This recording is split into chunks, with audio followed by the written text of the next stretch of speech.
Hi everybody, welcome back. Today we're going to be looking at parametric surfaces and their areas. Now what I want to do is I want to start by looking back at parametric equations.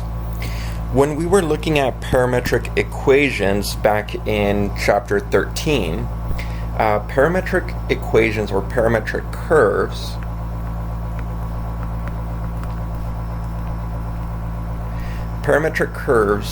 look like this, where we had some r of t and we're going to have some function in the x component that was going to be made up of t values, some y function that's made up of t values, and some k function or some let's say z function of t that was going to have some k component. Alright, now within this aspect we only had one variable that we had to consider at that point in time, and working with these parametric curves we were able to model any given curve that we were able to come across, as long as we were able to identify some continuous function for x, some continuous function for y, some continuous function for z. What we're interested in doing in this particular section is not only parametrizing this curve, but instead we're going to add a different component to it, or let's say a different variable to it.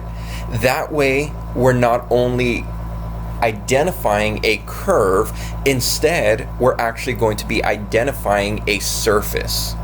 So in order to do this, we need to parametrize using two different variables. And that's what we're going to get into with this definition. Alright, so here's this definition that we're working with. We're going to be looking at a parametric representation of the parametric surface S. And when we're looking at this parametrization, again, we want to make sure that we define this in vector component form. So again, we're going to take this vector component that's just going to denote, hey, I'm expressing my vector r, but in this particular case, it's going to have two different variables. It's going to have variable u, and it's also going to have variable v.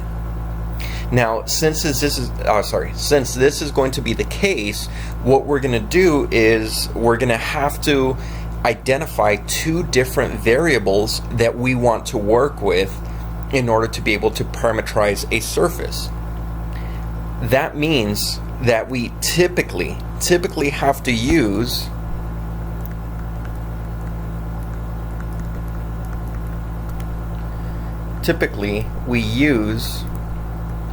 u and v as parameters for a surface. Now, you don't typically have to use u and v. You could also go with theta phi. You could also go with theta, theta rho. Alright, you could go with theta r, and you could also go with s and t. Right? At the end of the day, it doesn't matter what variables we choose to parametrize with. It's typical that we just use u's and v's as our parameter values. Alright? Just to keep things separate from when we're looking at polar coordinates or Cartesian or cylindrical, anything like that. We want to make sure we differentiate the differences between that and not get confused within those computations. So in this example, we want to then determine the surface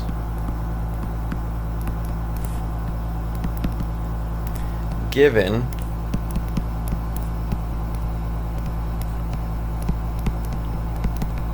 by the parametric representation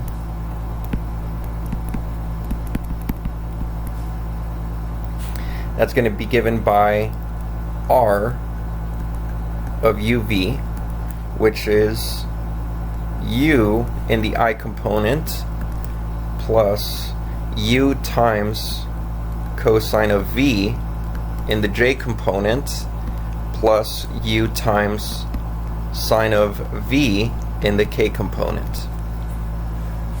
Alright, so if we're given this vector, we're going to identify the vectors given to us, and it has two different variables. It has u and v. Now, because the vector has u and v, what we're going to try to do is we're going to try to extract what is it that we're observing. All right, so what I'm going to do really quickly is I'm just going to identify my different components within this vector. In this component, I'm given that x is equal to u. I'm also given that y is equal to u times cosine of v, and I'm given that z is u times sine of v. Now, looking at these components here, I see that y and z both have these co-functions embedded within themselves. So because because y and z have those co-functions, sine and cosine, what I want to do at that point in time is I kind of want to square them so that I can extract a Pythagorean identity. So what I'm going to do here is I'm just going to square both of these components. So that's going to be u squared cosine squared v, and then this is going to be z squared, which is going to be equal to u squared multiplied by sine squared of v. Now what I want to do is I want to add these two together. So adding these two together, I'm looking at y squared plus z squared. Well, y squared plus z squared, that's just going to be u squared cosine squared v plus u squared times sine squared v. And here's where I can factor out my u squared from both of these terms. Factoring out my u squared will leave me the Pythagorean identity. Pythagorean identity of cosine squared v plus sine squared v, which means this portion here just becomes 1, and all that we're really left with is just u squared. So my initial catch was saying, hey, my y and z component both have co-functions, why not square those components and then add them together to extract that Pythagorean identity? As soon as we do that, we're left at y squared plus z squared is equal to u squared. And that's awesome because, again, we're unraveling this specific parametrization that took place. So now I actually have some components in y and z form. Now I just need my last component, u squared, to be in the form of a Cartesian. That is where this last bridge comes into play. We have y squared plus z squared. As we came to find out, that's just u squared. But u, according to our process here, u is just x. So this is really just x squared. So naturally this equation looks like y squared plus z squared is equal to x squared.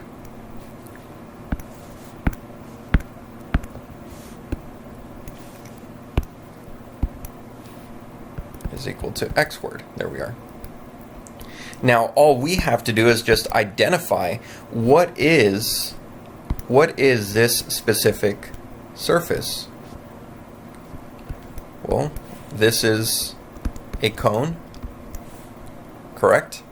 That opens along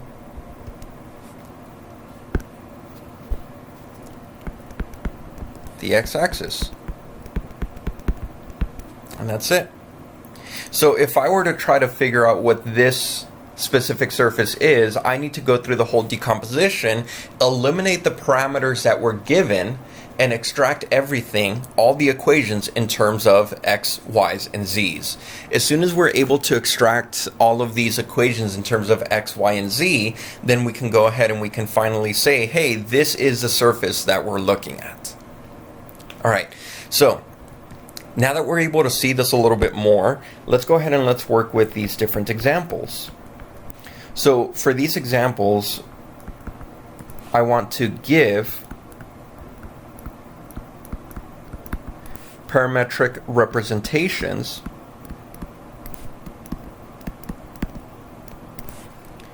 for each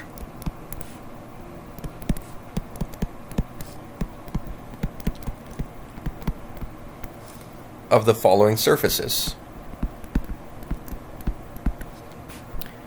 All right, part A. Part A is going to be the elliptic paraboloid.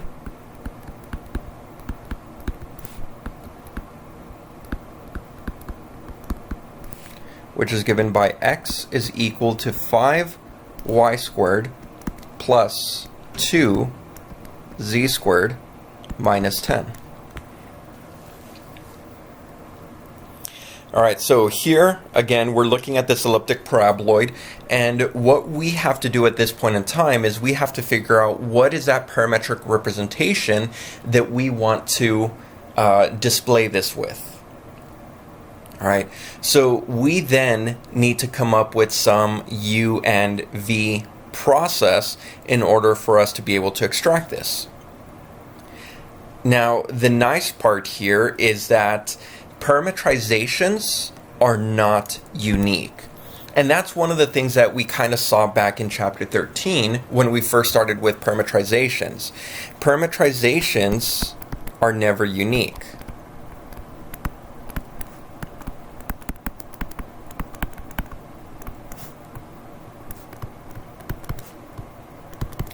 And because they are not unique, that means that we are going to be able to find many of these parametrizations that will still work for this specific example, or for any example that we come across.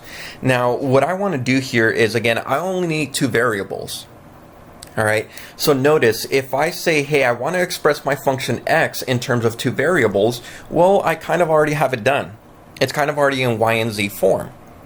So naturally, again, we want to use u and v as our parametrizations. So what I'm going to do is I'm going to say y is going to be equal to u, and let's say z is going to be equal to v. Alright, so these are my two variables. I finally got u and I finally got v. Well, what if now I then go through and I look at my equation for x? Well, then x, in terms of these substitutions, is just 5u squared plus 2v squared minus 10. And in this sense, I want you to then start looking at your x, y, and z. Do we have x, y, and z expressed with exactly two variables? Yes, we do.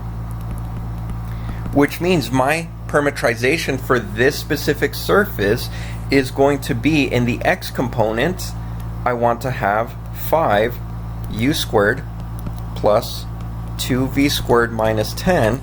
That's in the I component, plus my j component, which is my y value.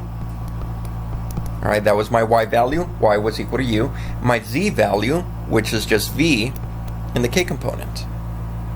And there we are. That's it. That's all we have to do. Parametrization of surfaces or of curves is a huge deal, which has very important and beneficial implications. Alright, so knowing how to parametrize is very beneficial, especially in these last few chapters. So now we want to do the sphere. Let's say the sphere is given by x squared plus y squared plus z squared is equal to 30. Now again, we only want to choose two different variables. So we're only choosing two different variables to make sure that we're able to parametrize this sphere. Now, in order to do this, one of the easiest ways to parametrize a sphere is to go back into spherical coordinates. According to spherical coordinates, x was equal to rho times sine of phi times cosine of theta. Y was rho times sine of phi times sine of theta.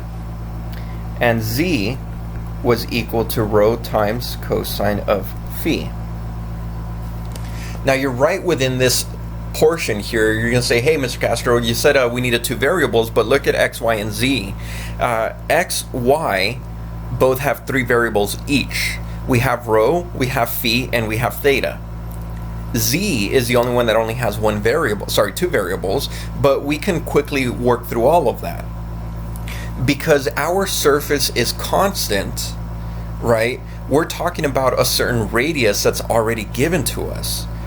The radius will never ever change for this sphere. In other words, when I'm looking at the surface of the sphere, the radius is not changing, which means rho will not change at all. So rho is not a constant, it's not a variable that we need to worry about. What we do need to worry about is, well, what is theta and what is phi? Those are the only two things that we got to worry about. So what I'm going to do here then is I'm going to say, okay, well, I do know rho. What's the radius of this sphere? Well, to find the radius of this sphere, it's just x squared plus y squared plus z squared is equal to the radius squared, which means it must be root 30. So we have root 30 as our rho. We don't know what phi is, and we don't know what theta is, but we'll get there. 30 multiplied by sine of phi times,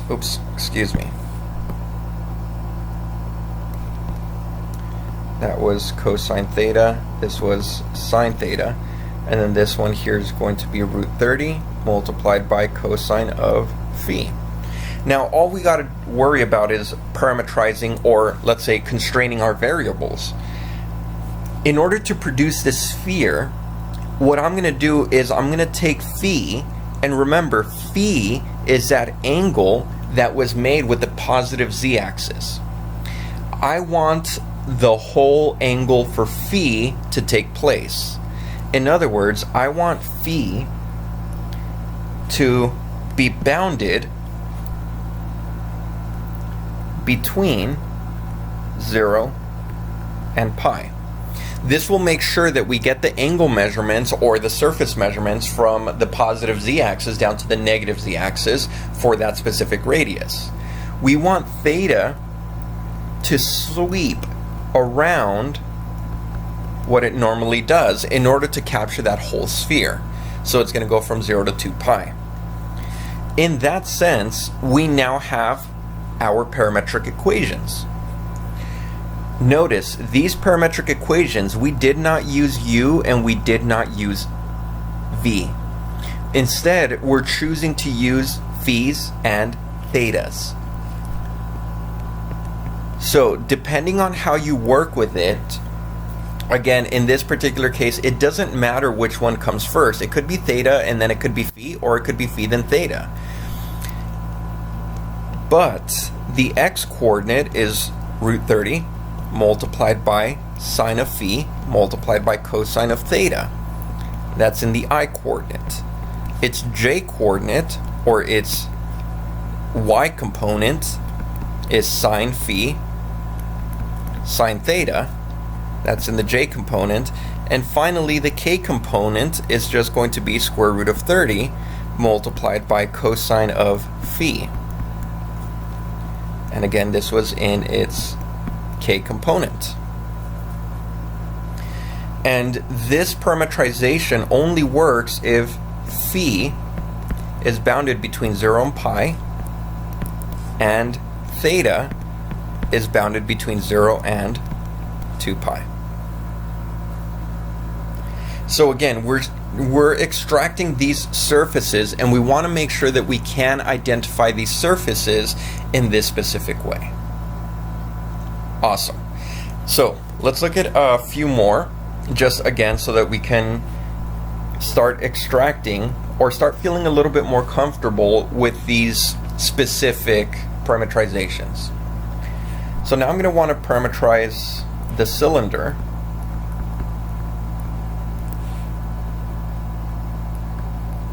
Y squared plus z squared is equal to 25. Alright, so we're parametrizing this cylinder. We want to make sure that we have this in this form of y squared plus z squared is equal to 25. Alright, nice. So what I want to do at this point in time is, looking at this cylinder, I want to try to extract what are the values that I am going to need. Alright, so let's go ahead and try to extract those specific parameters. Since we're looking at a cylinder, I kind of want to go into cylindrical coordinates and use what I know from cylindrical coordinates. The only difference here is that cylindrical coordinates ties in x to be r cosine theta and y to be r sine theta. In this particular case, we don't have x squared plus y squared. Instead, we have y squared plus z squared. So I'm going to make a slight modification here. And the slight modification is going to be that y is going to be r cosine of theta, and z is going to be r sine of theta. Now notice, all this still works. The only reason I'm doing this is so that I can get the circle to be modeled after this specific plane, the y and z plane. So the radius, we know the radius isn't a function here. The radius is constant. The radius is just 5. So this turns out just to be 5 times cosine of theta, and z turns out just to be 5 times sine of theta. Well, that leaves one more component, and that's our x component. We haven't really thought of an x component in this particular section to say, hey, what's x doing so far? Well, since x is not listed here, x can be anything that it wants to be. X can be 0, negative pi, negative 3, negative 4, negative 5, negative 6, 10, 100, whatever it may be. That's what's going to create this quote-unquote height of this cylinder. So what I'm going to do is I'm just going to pick some random parameter. So my x value is going to be some random parameter that I want. Notice I cannot use r because r is directly tied into whatever radius I am observing here. I can't use theta. So we can go with t, we can go with u, we can go with v, we can go with whatever it is that we'd like. But in this specific instance, our parametrization, let's say it's going to be t theta, those are the only two variables that we're using. The x component is just t, so that's t in the I component, plus we go over to y, that's just 5 times cosine of theta, that's in its j component, and then we go to the k component, which is 5 times sine of theta. And there we have it.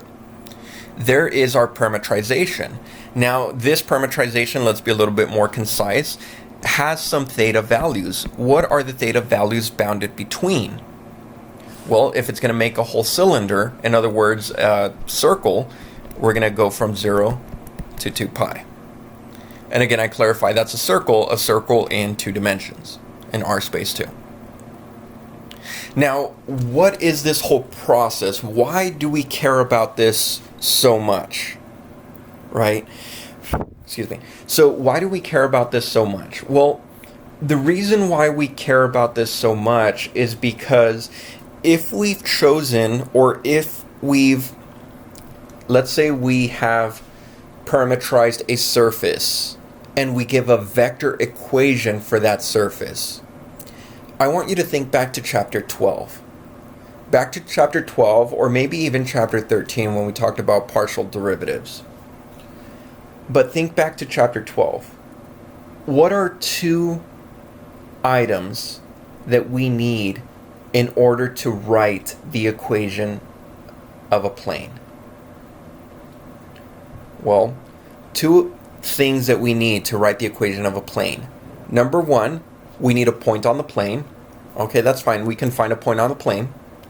Number 2, we need a normal vector to that plane. Okay, well, that's going to be pretty good then. All right, that's going to be pretty good, because if that's pretty good, then what we're going to be doing then is we're going to be parametrizing any given surface into 2 variables that are in vector form. So if we have this parametrization in vector form for this surface, can we just take the partial derivatives? In other words, one of the partial derivatives is going to be in the form of, well, let's look at part C, in the form of t. The other one's going to be in the form of theta. These derivatives, or these specific partial derivatives for our vector, are going to give us something useful. Because if we take their cross product, Well, the cross product is orthogonal to those two vectors. So given that we can take the partial derivative of our initial parametrization of the surface, we found two partial derivatives which exist on the surface and they're in vector form. If we take their cross product, we naturally found a normal vector to that surface. In other words, finding equations of planes just turned out to be slightly easier for these surfaces. So we do still need this whole concept of gradients in order to be able to do this, but again, it just starts becoming a little bit easier if we then just start looking at these parametrization of surfaces as just partial derivatives and work with that. So I'm going to write all of what I just said mathematically. Alright, so here's the definition that we're working with here. That if we want to have a surface parametrization for S, and S is that surface, then the vector r of uv is going to give that parametrization. And as soon as we take the partial derivatives with respect to the two variables for that parametrization, then once we take the cross product, provided that the cross product is not zero, the cross product will then be orthogonal to that given surface. And I took this picture here so that we can then see, hey, we do have some vector here which we took a derivative of. We took the derivative for vector v, right? This yellow surface was that surface that was parametrized by my r function. All right, so within this respect, again, we can still find these equations of tangent planes. So let's exactly work on that problem right now. On here, I want to find the equation of the tangent plane to the surface given by this parametrization at the point 2, 2, 3. Alright, so in order to do this, again, we're going to find these partial derivatives. We're going to want to know what is the partial derivative with respect to u.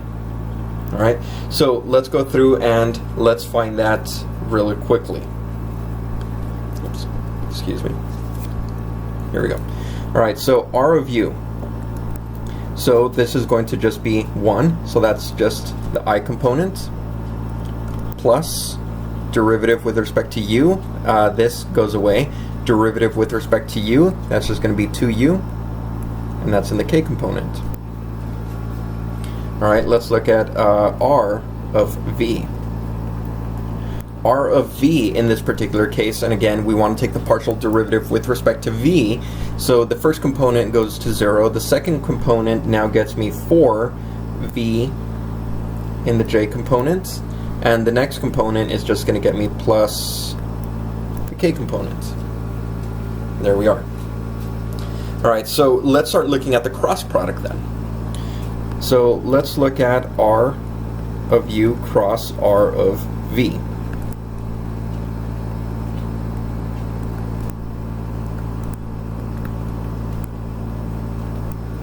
Alright, the first one's going to be 1, 0, and then 2u. The second one's going to be 0, 4v, and 1. This means my I component, 0 times 1, that's going to be 0, minus this times this, so it's going to be minus 8uv. There we are.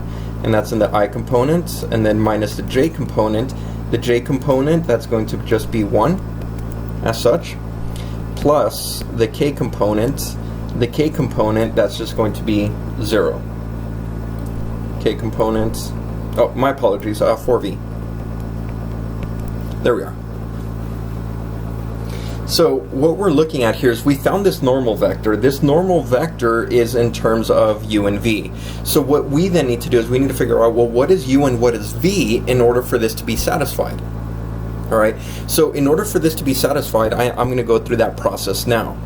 So my process here is going to be that what was given to me was that x was equal to u, according to my parametrization, y was equal to 2v squared, according to my parametrization, and z was equal to u squared plus v. Alright, but according to what I'm given to by this point on the plane, the point on the plane tells me that x must be 2, y must be 2, and z must be 3. Which means I then need to figure out what is u and what is v. Now, naturally, this first one automatically gives me u. Awesome. So u, we already have u found. I want this red check mark. There we go. So we have u already found. All we need to do is find v. Let's go ahead and let's find v and see which v works for us. Now, in here, if we go through and if we solve the second equation for v, we get that v must be plus or minus 1. But again, we can't have two v values, so we must only settle on one v value. So which is the v value that will work to satisfy this third equation? Well, satisfying this third equation really is only one v value. That means that v is -1, which means we found the second value. So in order to get this normal vector, the normal vector is going to be r of u cross r of v evaluated when u is equal to 2 and when v is equal to -1. This means my I component, so this I component is going to be -8 times u, which is 2, times v, which is -1. The j component stays exactly the same as -1, and the k component is just 4 times v, which is -1. Which means my normal vector must be 16, -1, and I have here -4. Nice. So I found my normal component.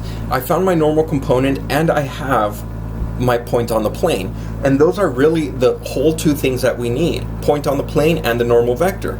Which means we now have everything that we need. So we're going to go through and we're going to start writing this down. So the equation of the plane is, or it's going to be, I'm going to do the work over here, it's going to be 16x minus y minus 4z is equal to the dot product between my normal vector and the vector from the origin to the given point. My normal vector again was 16, -1, -4. The vector from the origin to the point is just a point in vector notation, which is just 2, 2, 3.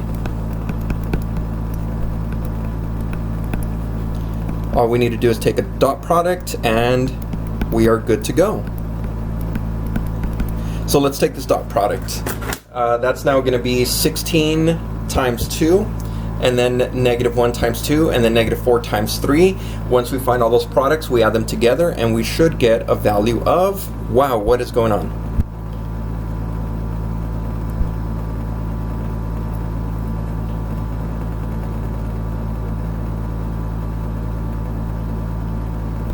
All right, there we are. All right, and we should get a value of,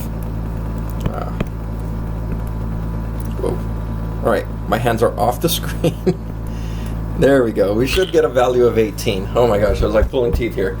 All right, so this is the equation of the tangent plane. So the equation of the tangent plane to this given surface is 16x minus y minus 4z is equal to 18. Awesome. Awesome, awesome. So what we want to do now that we have this whole process embedded into ourselves here, that we want to go through and we want to find this specific, let's say, normal vector, right? This normal vector here. So what I want to do at this particular time is now is when we can start going through and we can start trying to say, hey, can we find the area given by, or that is made by, this given surface on a specific domain. That specific domain will then be given by certain parametrizations. Notice my parametrizations here for theta, for phi, for whatever values we found. We always had a parametrization. So then the big question is, if we know how to parametrize this specific surface and bound that specific surface, can we then find the area for that specific surface? And for that, we have to then go back into how do we operate and how do we find area, and more specific, surface area. Well, for that, we kind of need to go back into Calc 2. back in Calc 2, we were finding this surface area just using a parametrization and a single integral. But then in Calc 3, we said, hey, can we use a double integral to find an area? And sure we can. Now we have this new embedded feature that we can go through and we can parametrize a surface using two variables. Not only can we do that, but we can also get this normal component to be observed. Once we find this normal component, if you remember back when we were looking at this area of a parallelogram, the area of a parallelogram back from chapter, back from chapter 12, when we were looking at the area of a parallelogram with respect to cross product, the cross product, or the magnitude of the cross product, actually gave us that area of the parallelogram, which, if we know the cross product, in other words, we know this normal vector, then all we have to do is take the magnitude of all of these normal vectors, and that's going to find the area for this specific surface. Isn't that amazing how all this just gets tied into itself? So, now that we know the process behind that, let's go ahead and let's start writing this out more with a solid definition. Alright, so here's the definition that we're going to be working with when we're talking about the surface area of a surface that is going to be parametrized by this vector function in terms of two variables. It says that if we have a smooth parametric surface S given by the parametric equation of R of uv, and uv exists in some domain, so again, these parameters must be existing in some domain or in some region D, and the surface is going to be just covered once as uv ranges throughout the parameter. So again, we don't want uv to be evaluated into our parametric function to give two different points. We only want it to give one point exactly as it's running through this surface. Then the surface area can be calculated by this double integral. It's the double integral over that domain or over that region, and then the integrand is going to be all of those areas of the parallelograms that we were just talking about. In other words, it's just going to be the magnitude of the cross product of R of u and R of v. Alright, nice. Now that we got that sorted out, what I want to do then is I want to go into this example here. This example says that we want to find the surface area of the portion of the sphere of radius 4 that lies inside of the cylinder x squared plus y squared is equal to 12. And it must be above the x and y plane. So notice that small specification that says it must be above the x and y plane. Specifically because this cylinder and this sphere intersect two times. One above the x and y plane, the other one below the x and y plane. Alright, it's kind of like if you took a straw through an orange, right, and you're poking the straw through the orange, and as you're poking the straw through that orange, it's going to intersect, or it's going to cut on one portion of the surface of that orange, and it's going to keep going through till it reaches the other end of where that straw protrudes through. So again, we have these two intersections, but we're only worrying about one of those intersections, and that one intersection must be above the x and y plane. So in other words, z must be positive. Alright, so that's one thing that we can extract from here, is that above the x and y plane, this is going to tell me that my z values must be greater than or equal to 0. Or let's just say above that plane, it's just going to be z is greater than 0. Alright, nice. So we got that going for us. Now what we also want is, we also want a sphere of radius 4. So a sphere of radius 4, I'm going to extract this really quick, and I'm just going to say the equation for a sphere of radius 4 looks like this. X squared plus y squared is equal to 6. X squared plus y squared plus z squared is equal to 16. That lies inside of this cylinder. Now the cylinder, they actually give me the equation for, so there's nothing that I need to do there. But what I do need to go through is I do need to go through and parametrize the surface that I am observing. So in order to parametrize the surface that I'm observing, I need to then know what is being intersected.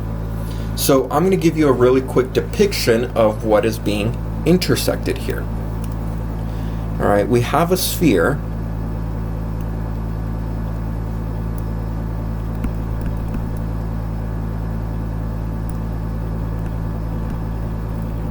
So we have this sphere here. Sphere is going to have a radius of 4.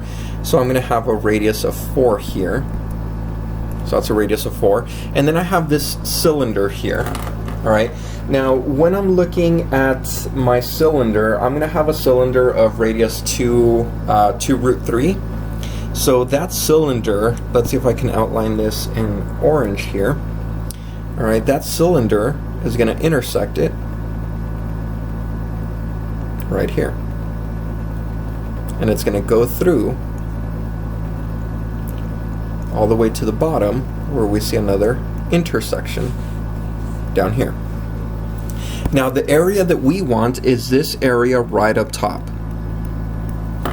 So it's kind of like a little yarmulke that we're trying to find the area for. Alright, so let's go through and let's try to figure that out.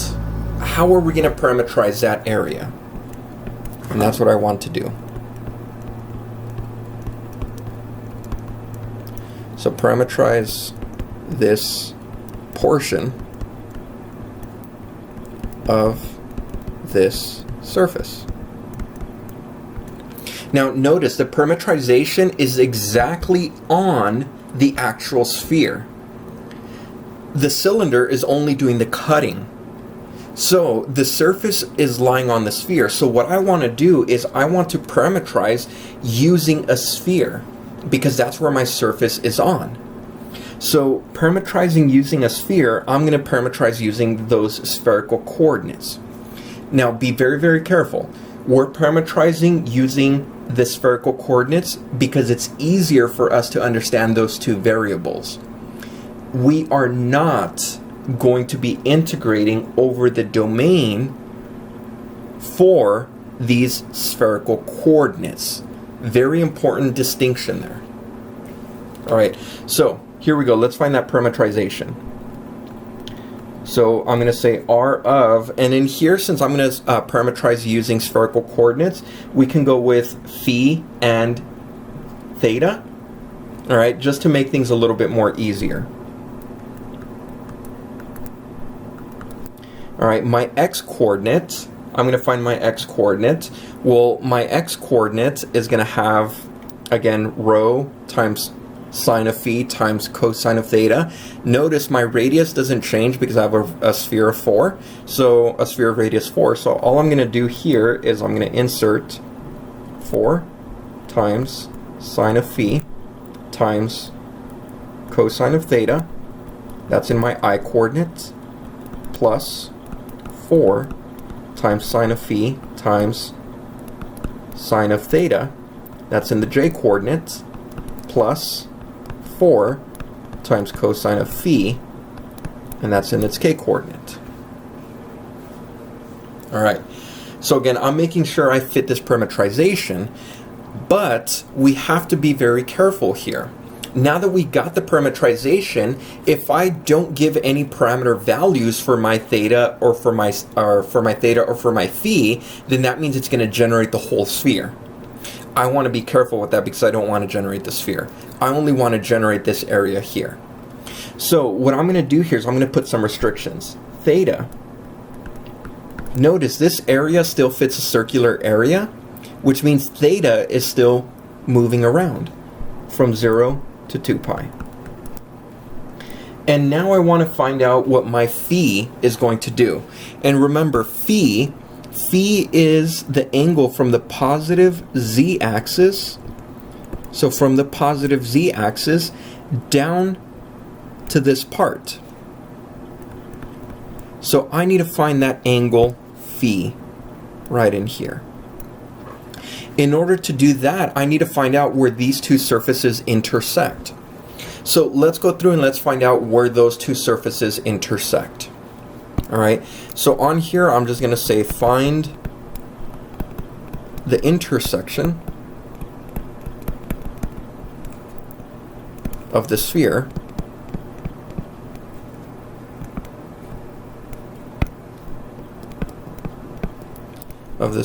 and the cylinder.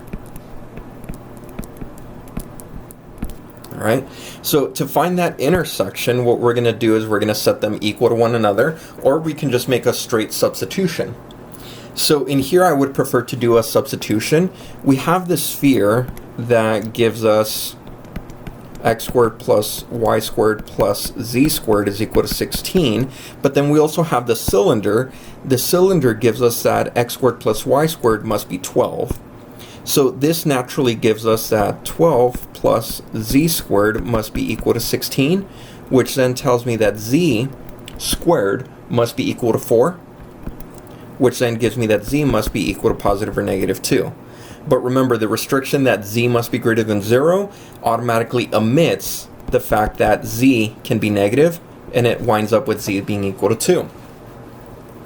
Now, this has not found, or sorry, we have not found phi just yet, but we have enough tools to get us there. So what I'm going to do now is I'm going to go through and I'm going to use my parametric equation for z. Z is equal to rho times cosine of phi. This tells me that z, the intersection, was occurring at z is equal to 2, so I'm going to go 2 there.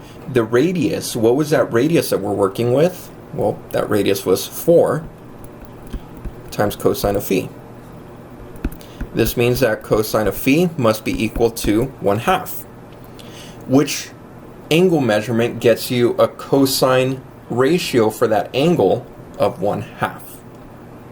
Right, that should be 60 degrees, in other words, pi thirds. So phi turns out to be pi thirds. So if phi starts at the positive z-axis, that z is equal to 0, or phi is equal to 0. So phi is equal to 0 starts up here, and then it traverses down to this intersection, and that's where it stops. After that has been traversed, then theta takes over, and it does a 0 from 2 pi. So we get a restriction for phi. Phi needs to be bounded between 0 and pi thirds. There we are.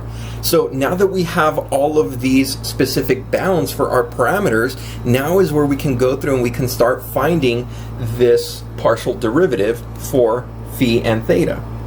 So let's go through. I want the partial derivative with respect to theta first, and again, you're more than welcome to do whichever one you'd like first. These are going to be independent of one another, so it doesn't matter which partial derivative you take first. So I want theta here, so theta, we're going to take that derivative for theta, again, partial derivative, so this is going to be negative 4 sine phi sine theta, and that's in the I component. Again, I'm going to take the derivative with respect to theta, so this is going to be plus 4 times sine of phi cosine of theta, and that's in its j component. Taking a derivative with respect to theta, there is no theta, so that's just 0. The next one is going to be my derivative with respect to phi.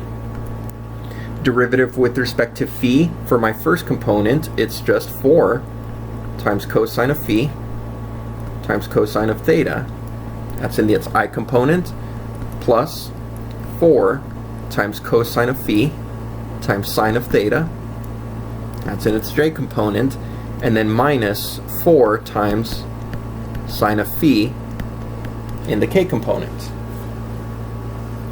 Nice. So once we have this down, well then all we got to do is take the cross product. So let's go through and let's finally take this cross product. I want to now start observing r of theta cross r of phi.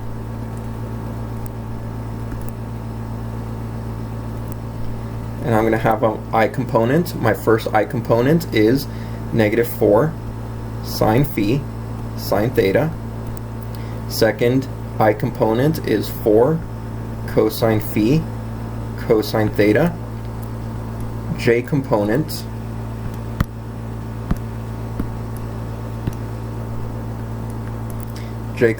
that's going to be 4 sine phi cosine theta. Next component is 4 cosine phi sine theta. K component. K component is going to be 0 for the first one. Second one is negative 4 sine phi, like such.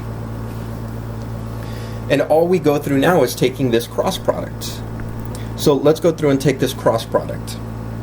Alright, I'm going to have my I component. the I component, that's going to be 4 times negative 4, so that's going to be negative 16.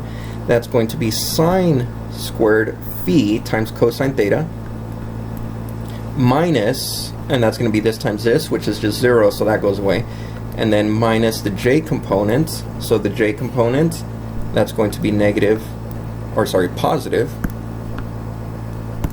because it's negative times a negative.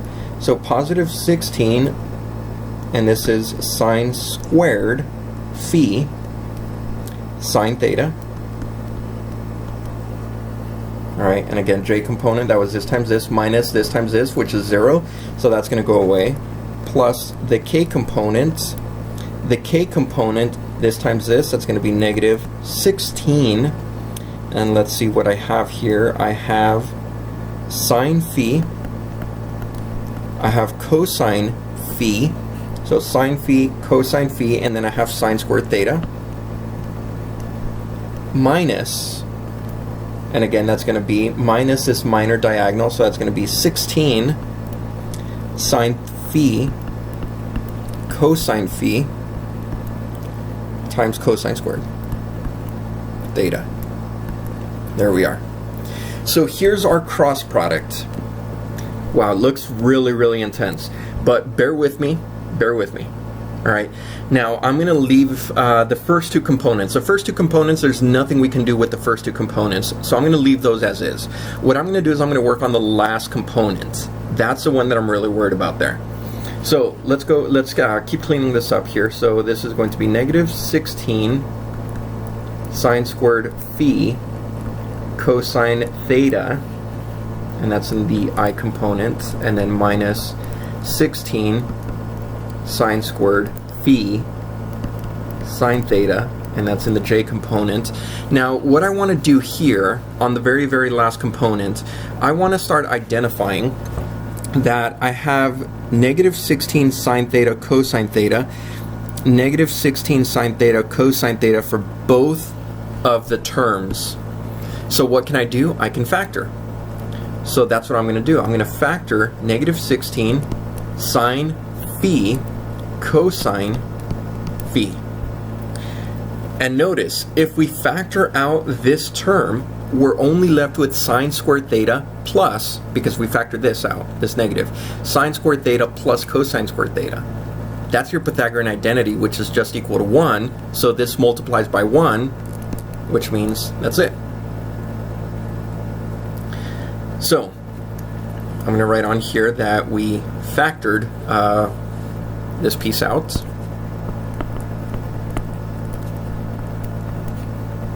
So factor those out, and then it just multiplies by k. Perfect. Alright, so now that we have this, well, all we need to do now is find the magnitude. So let's go through and let's try to find the magnitude here. Now, you're going to make things a little bit easier if we do this first.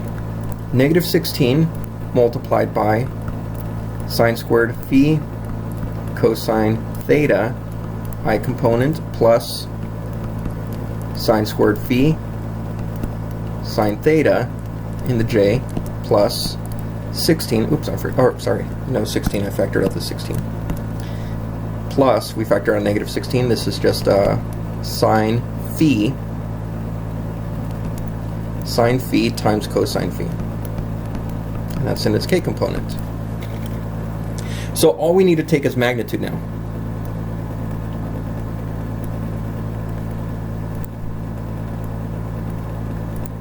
Alright, now I factored out the negative 16, and I factored that out specifically because when we take the magnitude, it's just going to come out as 16. Remember, it comes out as the absolute value of the number that was being multiplied by here. And I believe we did that proof in class back in chapter 12. Alright, so now let's go through and let's square each individual component. So this is now going to be sine to the 4th phi cosine squared theta plus sine to the 4th phi sine squared theta plus sine squared phi times cosine squared phi. And that's all inside of this square root. Because again, we're taking the magnitude. And so we're taking this magnitude, so what I want to do is I want to start seeing if I can simplify some items. All right, so notice there is a simplification here. From the first two terms, we can factor out sine to the fourth phi, which means we're left with cosine squared theta plus sine squared theta for those first components.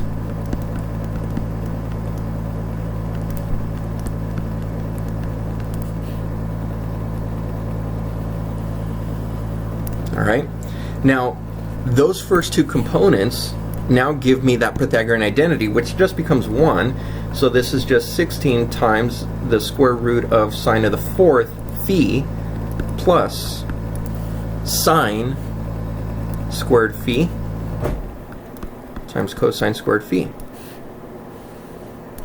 There we are. Now from here we're going to identify, hey, once again, look at that. We have some terms that we can factor. So let's go through and let's factor those.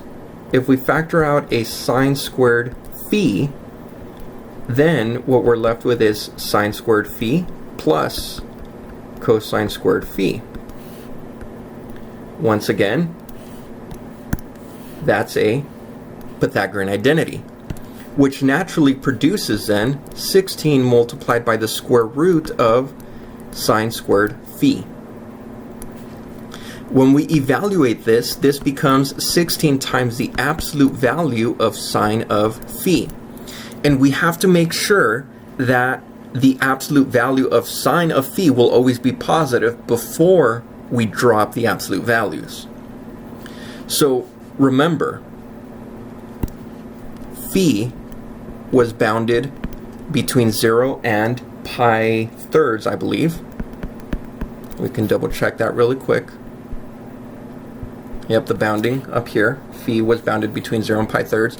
Now go back to trig and analyze back in trig 0 to pi thirds for sine. That's in the first quadrant. Sine's always positive in the first quadrant, which means this is just 16 times sine of phi for the magnitude.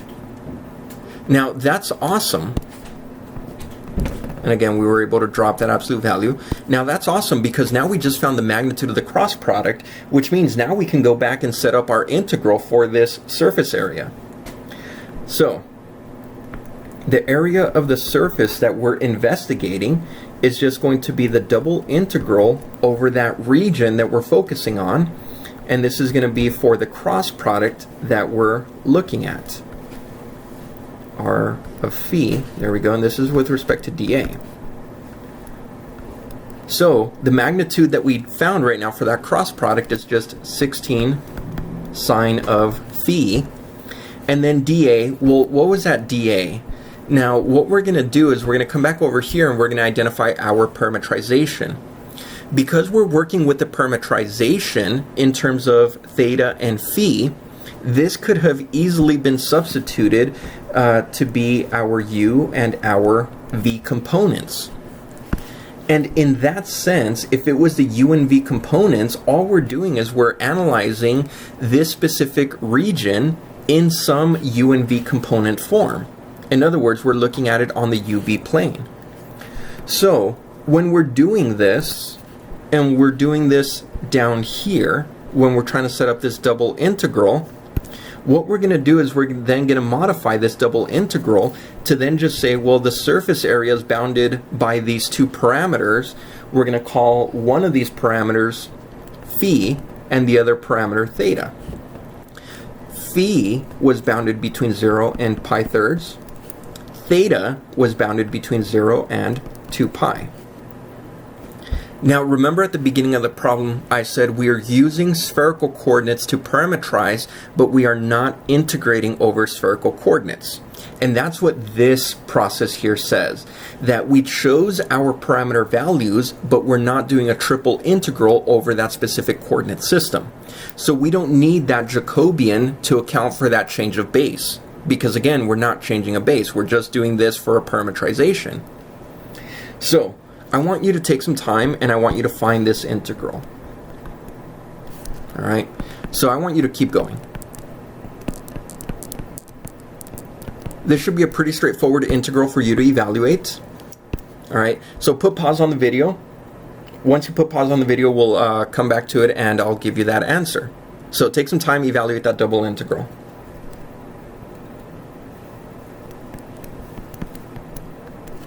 But your big answer is just 16 pi. So, can we find that surface area? Yes, we can. We can definitely find the surface area. In order to do that, we need to go through parametrization techniques. All right? These parametrization techniques are very, very beneficial. All right? So, please make sure that you are, again, actively trying to figure out what parametrizations you need. And like I said before, parametrizations are not unique, which means we are going to be able to find multiple of these parametrization vectors. These are of theta or phis, whatever we want them to be, in terms of different values. All right, so that was that one example, and we will do another example here shortly. All right, so here's the next question that says we want to find the surface area of the portion S of the cone x squared plus y squared is equal to z squared lying above the disk x squared plus y squared is less than or equal to 4. Alright, so here again we have this disk that we're looking at, and we want to find the surface area of the portion of this cone that's going to lie above that disk. Alright, so this cone is not going to extend indefinitely. Alright, so as I start looking at this cone, what I start envisioning here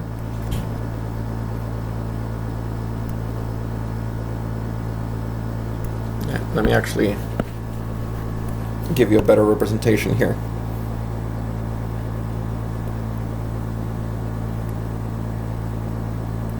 Like this, where we have this cone. This is going to be this particular equation for this cone. Alright, now that cone can open up positive or negatively, but it wants it just to be above this specific disk. So we have this one disk right at the bottom down here,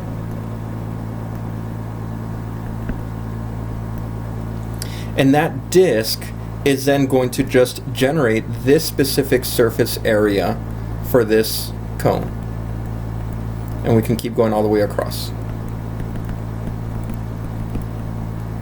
It's the area all the way to the back as well. Alright, so we have this disk down here, and that disk is just, again, creating that domain, that bounded region for this specific cone to operate in. There we are. Alright, so now that we have this, let's go ahead and let's try to identify how we're going to parametrize.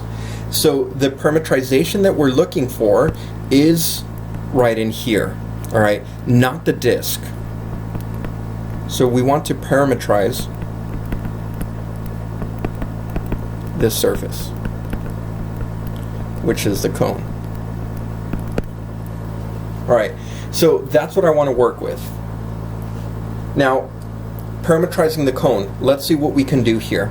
Now, the cone is a circular cone, which makes things really nice for us, because if it's going to be a circular cone, then naturally I kind of want to go into polar coordinates, because polar coordinates get me all these circles, which is really, really nice. So what I'm going to do here is I'm just going to choose some random values to throw in there. Alright, so I'm going to say x. So I'm going to say here my x component here, so x is going to be r times cosine of theta, y is going to be r times sine of theta. And again, this should get me a circle for what I need. Alright, so now that I'm able to extract this, I'm then going to go through and I'm going to figure some more stuff out here. Alright, now subbing in these values into my surface here. So I have that x squared plus y squared is equal to r cosine theta squared plus r sine theta squared. And again, we can factor out an r squared, and we're left with the Pythagorean identity, but the Pythagorean identity is just going to get us what we need. Alright, so here's what I'm looking at. And it's a really nice progression for what we have, right? This is going to be z squared, right? According to x plus y squared, x squared plus y squared, that's z squared. So because it's z squared, I now get that z must be equal to r. So we get that z must be equal to r. Now that works out really nice for us because under these parametrization surfaces, I now have two variables. I now have, oops, not t. I now have r. Ooh, and see there's an issue here, slight issue, that I have a vector r and I have a variable r. Alright, so vector r and variable r, I kind of want to stay away from that because I don't want to get caught up in the confusion that could possibly happen. So what I'm going to do is I'm going to replace all of my r variables with a different variable. Let's call it t here.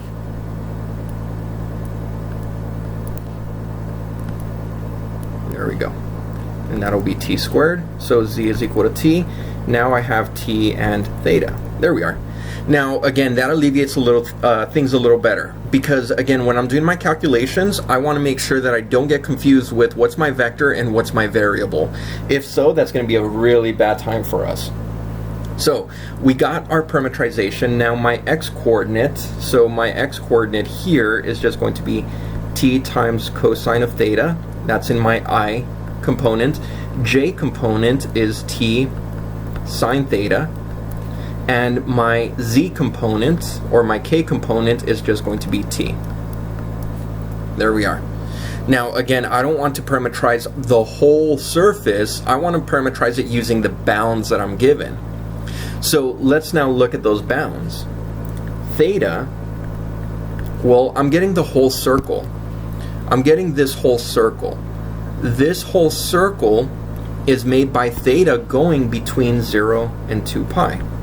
Alright, that's where that circular operation happens. But then my k component is going to determine the height. So I'm going to go to some specific height here, and I need to figure out what that height is. So I need to bound my t values. Alright, let's see if we can bound the t values. Well, this disk has a radius of, what was that radius? 2, right? So then all of these values must be greater than or equal to 2, which means t values must be bounded between 0 and 2. So my t values, in other words, my z values go from 0 all the way to the top here to get me a z value of 2, and that's where it stops. That means this cone does not extend any further, and therefore this parametrization will only hold if we apply these parameter bounds. Nice. So what I want to do now is, again, I want to calculate that surface area, so I need to take partial derivatives. Let's go through and let's take those partial derivatives. Alright, so I'm going to do the partial derivative work, let's say over here. I'm going to do r of t.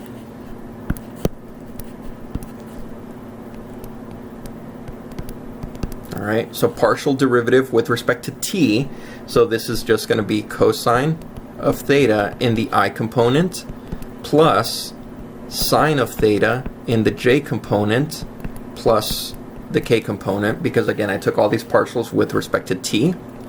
Then I want all the partials with respect to theta. Partial with respect to theta, that's going to be negative t sine theta.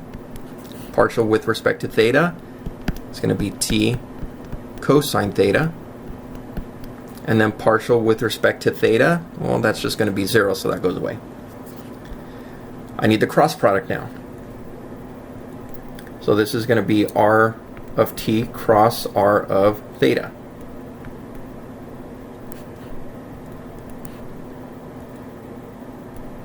Alright, I'm going to need an I component. The I component for the first one is going to be cosine of theta. First one is negative t sine theta.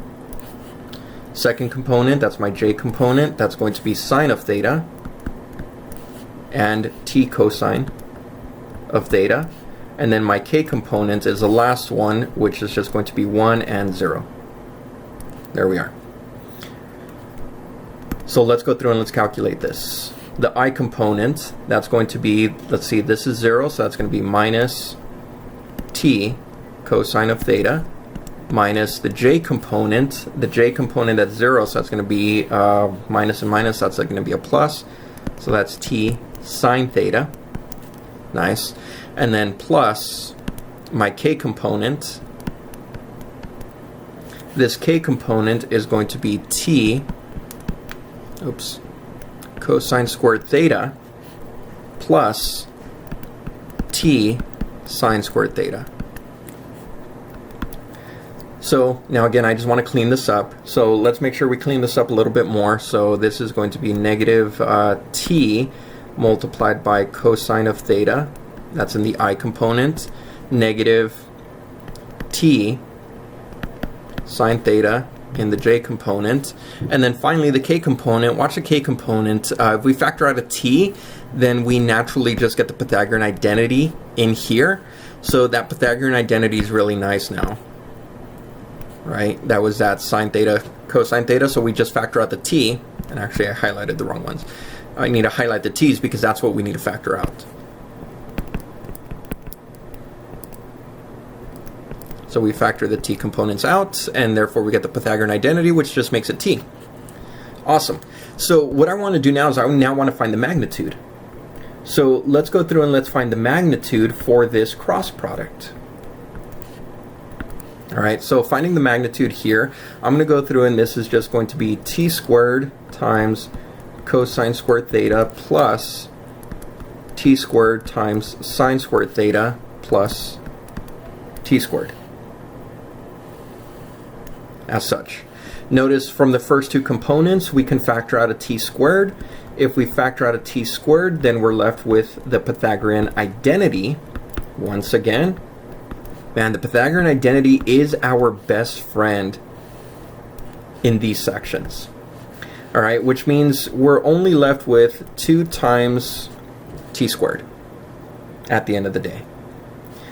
Now, how does that look like? Well, this is now going to be the square root of 2 multiplied by the absolute value of t. Because again, square root of t squared is not just t, it's the absolute value of t. So we have to then make sure, are our t values always going to be positive? In this case, yes, because the t values are bounded between 0 and 2. So we can actually drop the absolute value and just do the square root, or t times the square root of 2. So to find this surface area, because again, eye on the prize, we want to find this surface area here. So the area of the surface is going to be the double integral over that region, all right? And this is going to be for the magnitude of the cross product. The magnitude of the cross product was t root 2, and this is going to be with respect to the variables that we're observing. So this is dt and d theta. The bounds for t go from 0 to 2, and the bounds for theta go from 0 to 2 pi.